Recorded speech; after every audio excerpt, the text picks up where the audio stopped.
भगवान वेद व्यास जो प्रथम कवि हैं, उन्होंने प्रथम भगवान गणेश जी की आराधना की और भगवान गणेश जी से प्रार्थना की कि मैं महाभारत की रचना करना चाहता हूं, ताकि इस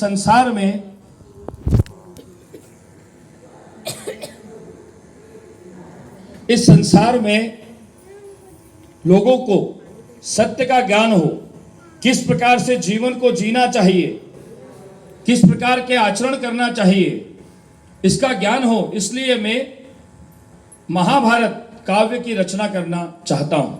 इसमें मुझे आपकी सहायता की आवश्यकता है। बोले क्या सहायता? बोले मैं बोल तो सकता हूं पर लिख नहीं सकता।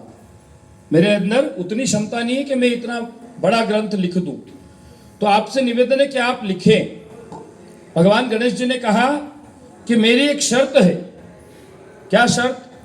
बोले मैं लिखूंगा तो सही, पर यदि एक जगह भी आपने विराम दे दिया बोलने में तो मैं लिखना बंद कर दूंगा।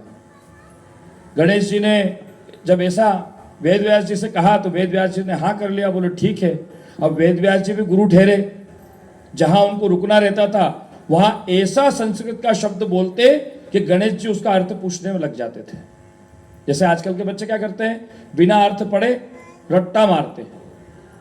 पर पढ़ने का सही तरीका क्या है? उस जो वस्तु आप पढ़ रहे हो, जो चीज आप पढ़ रहे हो, उसको समझो तो जीवन पर्यंत याद रहेगी। अब गणेश जी चतुर्थी के दिन से महाभारत लिखना आरंभ करते हैं धरती पे आके। कब? चतुर्थी के दिन। गणेश चतुर्थी जब पहले दिन होता है, उस दिन से आरंभ करते हैं और अनंत चतुर्दशी के दिन पूर्ण करके अपने धाम को चले जाते हैं। इसलिए हम 10 दिन का उनका त्योहार, क्योंकि 10 दिन जब से लेकर अभी तक भगवान गणेश जी इस धरती पर विचरण करते हैं और जो जैसी भावना के साथ में उनको पूछता है उसी प्रकार से वो फल प्रदान करते हैं। समझ में आ गया 10 दिन क्यों मनाते हैं? जिसको समझ में नहीं आया एक बार रिपीट कर दूंगा मैं, पर अच्छे से समझना, क्योंकि हम ऐसे बोलने का शौक नहीं रखते हैं। माइक बहुत सारे हैं हमारे पास में, पर हम चाहते हैं के प्रश्न दोबारा दोहराए जा सकते हैं, इसलिए पंडित जी बोल रहे हैं कि याद रखना, हमेशा याद रखना। दूसरा, गणेश चतुर्थी का 10 दिन का जो त्योहार था वो इस भारत में सर्वप्रथम किसने प्रारंभ किया? आज के समय, कलयुग के समय। इसके पहले तो कई सारे मनाते रहते। कोई बताएगा कि मैं बताऊं? कोई बता सकता है? भारत में प्रथम गणेश जी कहाँ बैठे थे और किसने बैठाया? और कौन बिठाता था? हर 10 दिन चतुर्थी से लेकर चतुर्दशी तक कौन बिठाता था? सोचो सोचो, जल्दी सोचो। टिक टिक 1, टिक टिक 2, टिक टिक 3 दे दिया था परसों। सुनने की शक्ति, मैंने इसलिए बोला कि सुना करो। यहाँ पर आप बुरा मत माना करो, सब मेरी माता बहनें हैं और मैं थोड़ा सा अधिकार के रूप में इसलिए बोलता हूं कि आपको अपना समझता हूं।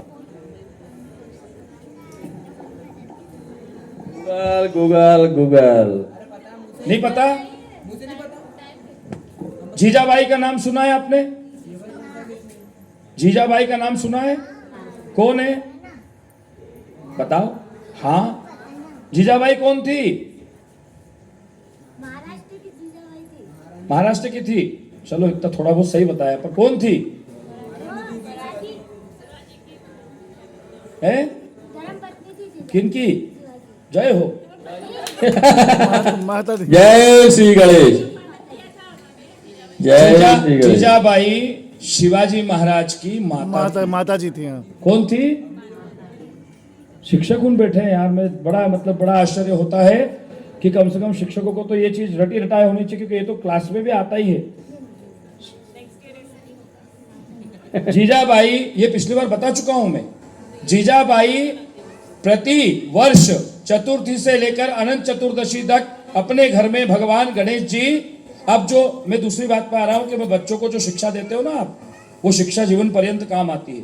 तो जीजाबाई की माता प्रति वर्ष गणेश भगवान का उत्सव घर पर मनाती थी। केवल उनके घर में मनता था। जब राजा नहीं थे शिवाजी महाराज, स्वराज नहीं था, गरीब घर से थे, उनके घर इतना सक्षम नहीं था, इतना सक्षम नहीं था उनका घर, साधारण परिवार से थे। जीजाबाई अपने बच्चे को बिठाती थी और पूरे गणेश उत्सव में पूरे टाइम बच्चे को साथ में रखती थी। उससे ये उनके बच्चे के ऊपर ये असर हुआ कि उस बच्चे ने स्वराज हासिल किया, राज्य हासिल किया। और आज शिवाजी को हम सब लोग जानते हैं जिन्होंने देश के लिए कई सारे युद्ध किए और सब लोगों को एकत्रित किया, जोड़ा, संगठन बनाया और शक्ति हासिल की।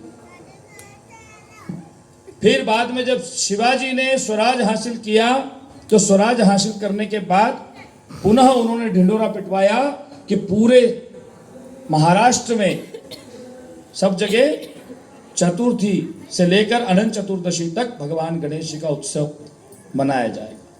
उसके बाद फिर पूरे देश में किसने लागू किया, यह भी प्रश्न पूरे देश में ये क्लास में आता है कि पूरे देश में संगठित करने के लिए किसने शुरू किया। सबसे पहले उत्सव सार्वजनिक किसने किया, ये तो घर घर में था, पर सार्वजनिक किसने किया, वीर सावरकर जी ने, बाल गंगाधर तिलक ने।